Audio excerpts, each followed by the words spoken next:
आप शब्दकोश भी देख करके जान सकते हैं कि कबीर का शब्दशः अर्थ होता है महान।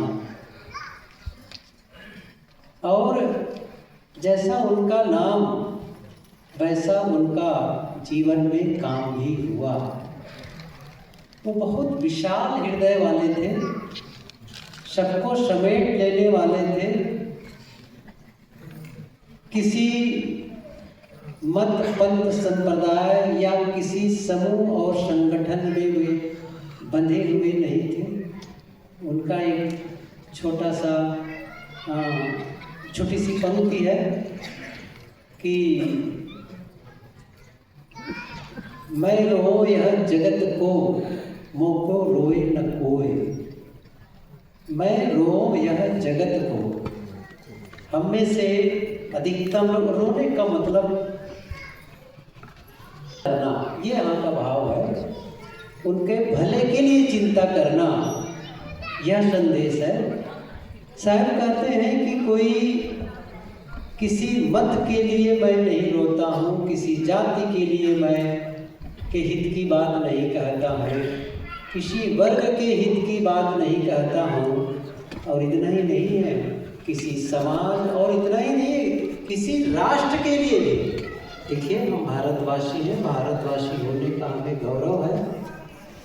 लेकिन जो कुछ महापुरुष होते हैं वो बहुत ऊंचे चले जाते हैं। फिर वो किसी घेरे में नहीं रहते, घेरे के अंदर वो बंद नहीं होते हैं, बहुत ऊंचे हो जाते हैं। वो उनका व्यक्तित्व इतना विशाल हो जाता है, जैसे सूर्य को कोई ये नहीं कहता कि मेरे पंथ का है, मेरे संप्रदाय का है, मेरे देश का है। ऐसे ही कुछ महापुरुष ऐसे होते हैं।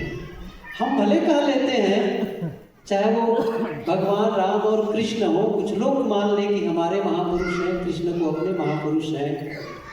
बुद्ध और महावीर को मान लें कि हमारे हैं। कबीर और नानक को मान लें हमारे, और इसी प्रकार ईसा और मोहम्मद को मान लें। तो ये हमारी संकुचितता है। वो महापुरुष बड़े उदार थे। वो ये नहीं कहते थे कि मैं इस वर्ग के हित के लिए कह रहा हूँ, अमुक देश के लिए कह रहा हूँ। शायद कितना उदार होकर कहते हैं, जगत के लिए, इस पूरी सृष्टि के लिए। और किसी अच्छी एक बात और देखिए, उनका कहना केवल इतना ही नहीं कि मनुष्यों के लिए। आप समझिए जरा इस भेद को। ये भी नहीं कहते कि मैं केवल मनुष्यों के लिए, मनुष्य मात्र के लिए मैं के हित की चिंता कर रहा हूँ। उनका भाव जगत का मतलब उसमें सब समा गया, पूरे प्राणी मात्र के हित की चिंता। और मैं आगे थोड़ा बढ़ के कहूँ तो केवल प्राणी मात्र की नहीं, ये जितने वनस्पति जगत है ना, जो लाइफ सिस्टम जिसमें है, कुछ जीवन ऊर्जा है, जिसमें कुछ लाइफ सर्कल है, वो मतलब उसकी भी सुरक्षा। क्यों सुरक्षा? आज जो पर्यावरण को लेकर के लोग क्यों हम अशांत हैं, क्यों ये समझ रहे हैं कि ये जो वन की रक्षा करनी चाहिए, पेड़ों की रक्षा करनी चाहिए, आज इसी के लिए तो है।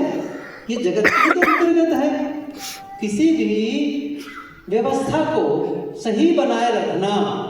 देखिए, हम सब जीवित कैसे हैं? आखिर हम पानी को ही खत्म कर दें, ऊर्जा को खत्म कर दें, ये पेड़ों को खत्म कर दें, तो क्या हम सबका जिंदा रहना संभव है? हमको ऑक्सीजन कहाँ से मिलेगा? जीवित कैसे रहेंगे? तो पूरे सिस्टम को, नेचर को सुरक्षा भी जरूरी है। साहब इस व्यापक दृष्टिकोण से क्या कहते हैं, मैं रो यह जगत को। आजकल हम किसके लिए रो रहे हैं? या तो अपने परिवार के लिए रो रहे हैं, अधिक से अधिक अपने जाति बिरादरी के लिए रोने लग जाएंगे कि भाई मेरा वो रिश्तेदार है, ये है, वो है। या फिर कुछ लोग आगे बढ़ जाएंगे तो कहेंगे नहीं भाई, मुझे तो अपने समाज के लिए हित की चिंता, समाज के हित की चिंता है। चलो थोड़ा और बढ़ गए, फिर कहेंगे नहीं, मैं थोड़ा और आगे बढ़ता हूँ। अच्छा, मैं अपने स्टेट के लिए, अपने प्रांत के लिए, और कुछ और आगे बढ़ गए तो क्या कहेंगे, अपने देश के लिए। ये भी ठीक है, कोई मैं उसको अवमानना नहीं है इन सब विचारों की। लेकिन जो कह रहे हैं कि नहीं, सबके लिए, सबके लिए, ये नहीं कि किसी, मैंने कहा ना, हर प्राणी के लिए उनकी बात है। उन्हीं की पंक्ति है, घाव काहि पर घालो जित देखो तित प्राण हमारो। उनकी ही पंक्ति है कबीर साहब की, जीव मत मारो बापुरा सबका एक है प्राण, हत्या कबू न छूटी है जो कोटिन सुनो पुराण। किसी एक प्राणी को हम देवी देवता के रूप में मान लें और केवल उसी की रक्षा की बात कहें, कबीर साहब कहते नहीं, अन्य प्राणी भी हैं जिनको हम विशेष दर्जा देते हैं किसी प्राणी की या किसी पशु हो पक्षी हो किसी भी, लेकिन साहब कहते हैं अन्य में भी है, वो हर पक्षी में है, हर प्राणी में है। आज लोग हिंसा करके उसे खा जाना चाहते हैं, उसे सता देते हैं, कितना निर्दयता का व्यवहार करते हैं। साहब कहते नहीं, सबकी रक्षा जरूरत है, जरूरी है। आजकल तो आप जो एनवायरनमेंट की जो चर्चा चल रही है ये इसी की